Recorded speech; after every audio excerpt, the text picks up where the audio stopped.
NCERT गणित कक्षा 7वीं अध्याय 4 सरल समीकरण प्रश्नावली 4.1 प्रश्न संख्या 3 प्रयत्न और भूल विधि से निम्नलिखित समीकरणों के हल ज्ञात कीजिए। हमारे पास पहला क्वेश्चन है 5p जमा 2 बराबर है 17। हमने इसको प्रयत्न और भूल विधि से इस समीकरण का हल ज्ञात करना है। तो आइए देखते हैं। हम जो है चर p का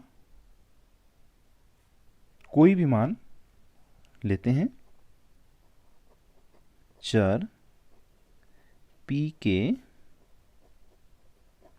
मान लीजिए हम चर p के मान लेते हैं 1 2 3 4 डैश डैश डैश। इस तरह से चर p के कोई भी मान जो है समीकरण में हम रखेंगे। तो आइए पहला मान लेते हैं चर p का 1, p बराबर है 1। तो हम समीकरण में देखेंगे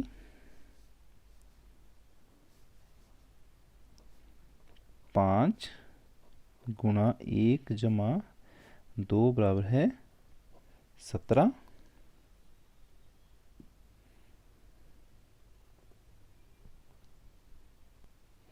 हमने यहाँ पर लेफ्ट हैंड साइड में जो ये लेफ्ट हैंड साइड है यहाँ पर चर p के मान रखने हैं।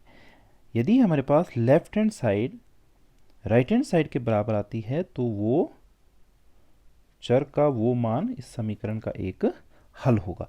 तो हमने पहले चर का मान लिया p का मान लिया 1।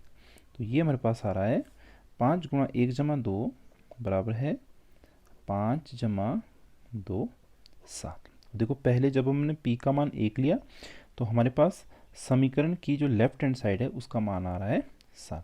उसी तरह p का मान 2 लेने पर तो हमारे पास देखते हैं कि समीकरण में लेफ्ट हैंड साइड का क्या मान आ रहा है 5 गुणा 2 जमा 2।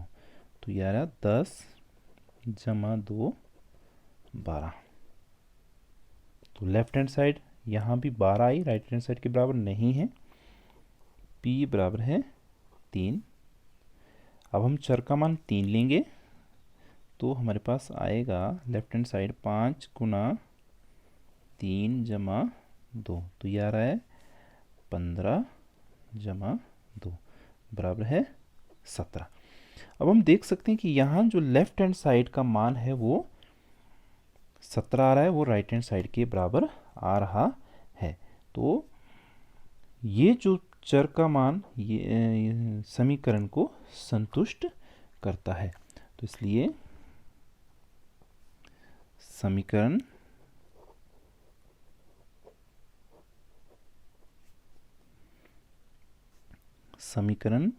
5p जमा 2 बराबर 17 का हल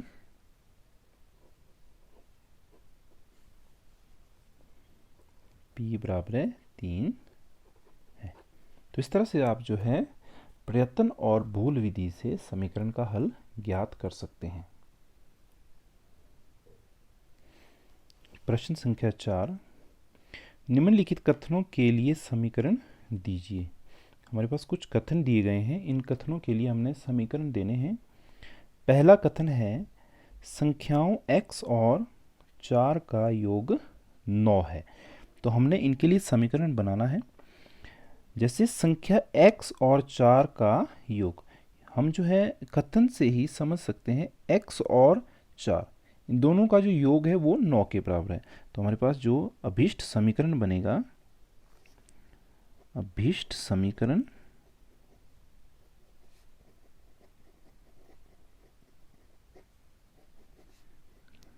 है x जमा 4 का योग 9 के बराबर है। इसी प्रकार सेकंड क्वेश्चन है y में से 2 घटाने पर 8 प्राप्त होता है। हमने y में से जो चर y है उसमें से 2 घटाना है।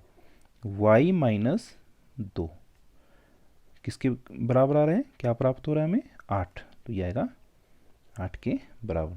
तो अभीष्ट समीकरण हमें प्राप्त हुआ y-2 बराबर है 8। उसी तरह अगला क्वेश्चन है a का 10 गुना, जो a चर a है इसका 10 गुना 70 के बराबर है। a का 10 गुना हुआ 10 a, किसके बराबर है ये? 70 के बराबर। तो हमारे पास समीकरण प्राप्त हुआ 10a बराबर है 70।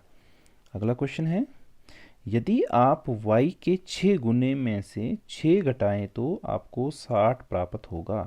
पहले तो हमने y का 6 गुना ज्ञात करना है। y का 6 गुना हुआ 6y। अब y के 6 गुने में से मतलब 6y में से कितना घटाना है? 6।